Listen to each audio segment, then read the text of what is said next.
All right? Because the demands we are making, they are demands that ordinary people with ordinary intelligence will be making to satisfy ourselves that nothing is going wrong. They have every capacity to respond to those demands without it creating any problem. The fact that they are refusing to open up is the source of worry, and it will continue to be the source of worry. But because I think that if they don't have anything to hide, opening up would have resolved this matter long, long ago. You see, you have this, first of all, you are keeping these machines. Some gets missing. You know, they are security machines, and they are kept under lock and key. Lock and key. Apart from that, you have CCTV surveillance. You have fiscal security surveillance. You have the military deployed 24 hours, police deployed 24 hours, an armor car in front of the Electoral Commission. And apart from that, individual commissioners are protected by armed personnel. Now, you have this sensitive equipment. Some gets missing. We are saying that, tell us, was there a break-in? In which case, you can examine the logs to see that somebody has broken in. So far, no break-in. You have a CCTV surveillance 24 hours. What story is the CCTV telling us? You say nobody should know. And the fact that this equipment got missing, if you are open, as you keep on saying, let the people know, let the people, if you are open, the very day you detect that these things are missing, what do? You inform Ghanaians. You inform the people that this sensitive equipment has gotten missing and we are on the lookout for them. Or these are A, B, C are the actions we are taking. You know, this equipment gets missing. Nobody heard about it until there was some rumor. And then our members of parliament actually questioned EC officials in parliament where they had gone for a different assignment.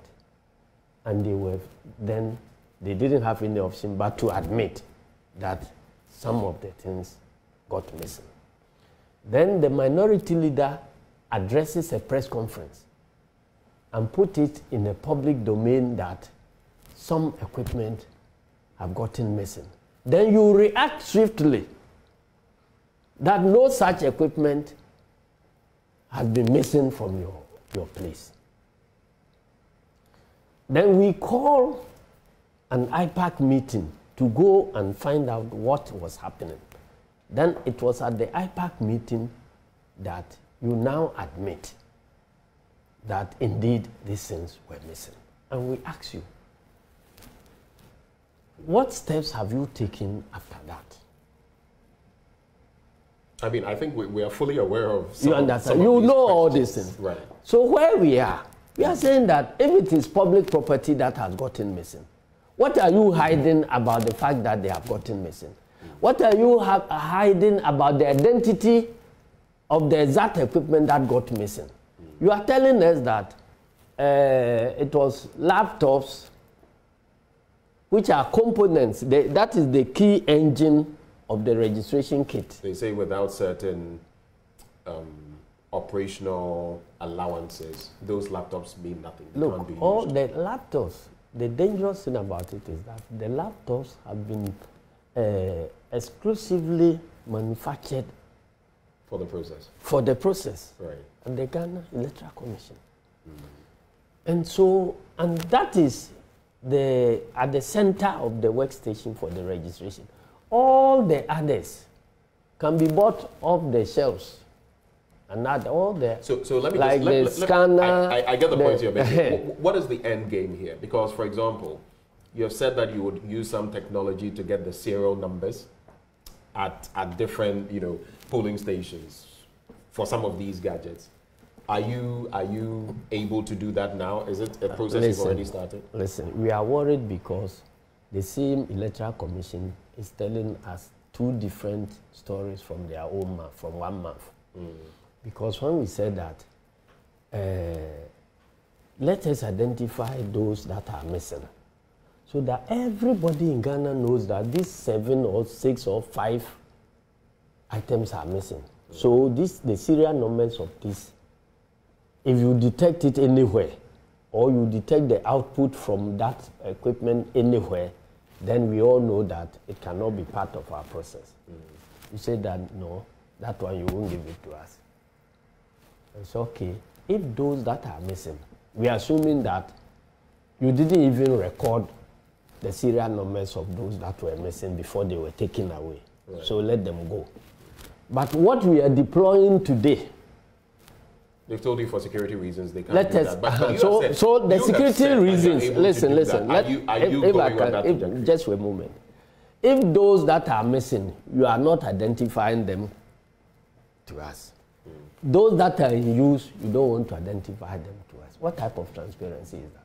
And your reason for us to convince us to ignore those that are missing is that without an activation code, they cannot be used.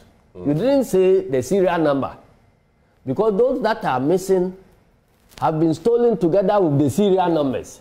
So if the serial numbers are so sensitive that anybody who gets it can manipulate our elections, then we must be worried about those that are lost.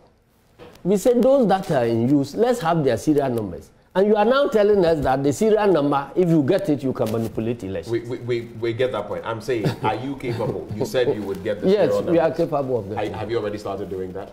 Yes, because in fact, Did you just say yes? Yes, I say yes. Before this issue became a public controversy, we had collected all the serial numbers for 15 regions.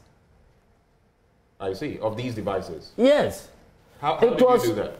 Because they are displayed at the registration center, and no registration or EC official thought that the serial number of an equipment is anything of any consequence. If you want it to ensure transparency, it is good for all of us. Your people were taking photos of these because they're displayed on the gadgets, and so what? It's there, and we are all sitting there. They took it, and so when you are going to do elections, the BVDs, we all take their serial numbers on election day. So if those you are using for registration, we say let's take the serial numbers. How does it become security? All right. And so it was the regional officer for Ashanti region who refused to allow our agents to pick the serial numbers. And we said, how? All the regions we have picked. What is the problem? And then we reported to their bosses in Accra that this regional person is frustrating our effort. Then the bosses in Accra now hold a meeting and decide that the regional officer was right.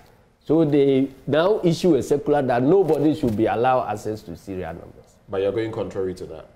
Because we have this, or the 15 regions already, and we are picking the Ashanti region one, whether they like it or not. In defiance of what the EC has. Because the machine is, you put it in public, and there are agents there.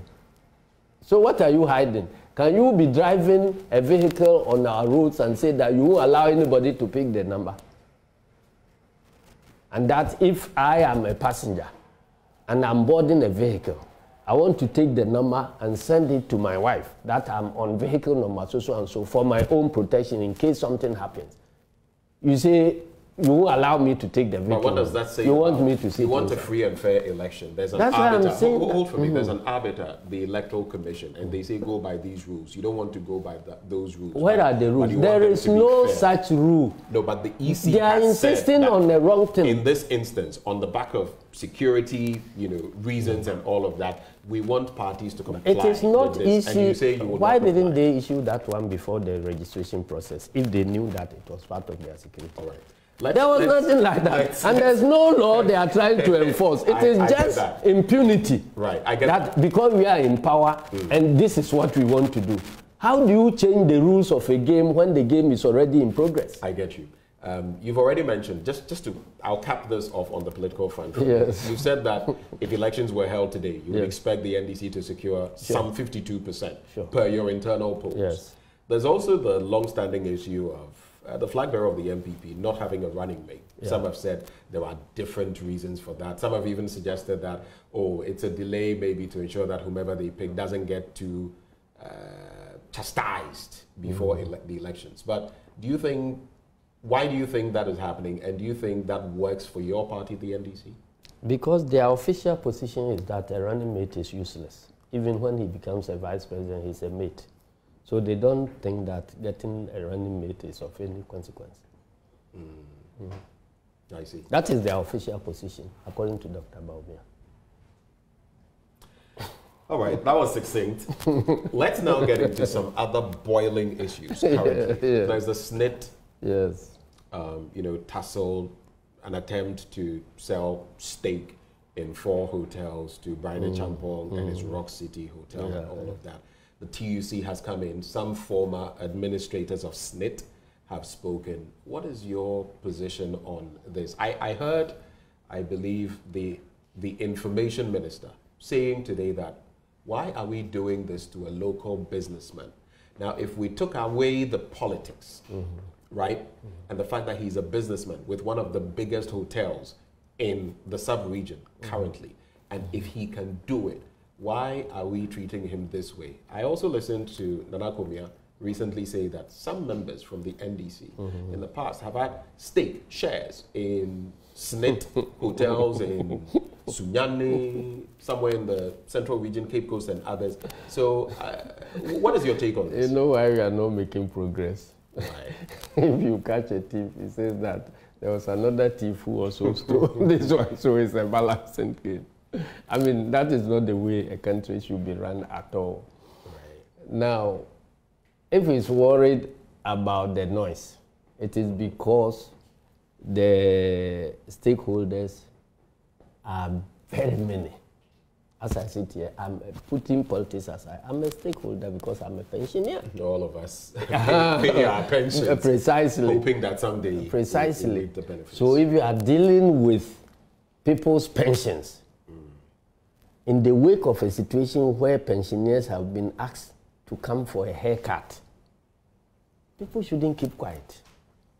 It must be transparent. But I'm asking, is it and there are they say they went through a process, went through all the protocols, and his outfit emerged on top. Should we deny him merely because he's a political figure and his party? Whether they have gone through the process or not is now a subject for CHRAJ investigation. Let the CHRAJ come to talk to us. See, because there are several issues that are being bundled together. Number one, SSNIT has a responsibility to invest people's pension funds in such businesses as will generate sufficient profit to be able to pay beneficiaries. So the first thing you got to look at is that the sale of the hotels, is it something that is a prudent business engagement that SSNIT is going into? As for that one, all stakeholders of SSNIT can have a bite at that argument. Right. That's one thing. Right. The other side is that even if it is prudent for SSNIT to offload those shares, how did it get to the selection of Brian Champong's company to handle it? That is the concern. That there were due process. But the major stakeholders of SSNIT are contesting that claim. That is TUC, the Workers' Front. They are contesting that claim. So that is another matter. And the third leg of the argument is that an honorable member of parliament, who is also a minister of state, buying state property, have all the precautions been taken to ensure that it is fair and proper for such a person to buy a state property? That is another angle. And so, if all these boxes were ticked, if all these boxes were ticked, the last one, and the person the last one is that a member of parliament is not supposed to hold an office of profit directly or indirectly, because I heard him saying that he's a director, but he doesn't take, what do you call it? He doesn't take any allowances or salaries and so on. But he ends up saying that he's a sole owner of the company. So where does the profits of the company go? It comes into your pocket. That is the indirect payment. So CHRAJ will look at those things. So first, as a member of parliament engaging in business without the permission of Mr. Speaker, as a member of government buying state property, there's another issue there. And whether SSNIT is investing the monies of workers in the proper way, it's another issue. So these are things that we need to go into. If you don't take them one by one and look at them and you bundle everything together, somebody says, for example, it's MPP, this one says NDC, it won't solve any problem at all. And listen, you spoke about holding of shares and so on. If you're a majority shareholder, it is completely different from being an ordinary shareholder. You understand? If I'm controlling 10% of the shares in a company, I don't influence the decision in any way and so on. You can't compare it with somebody who is, the 100% owner of a company, and that is what we are hearing.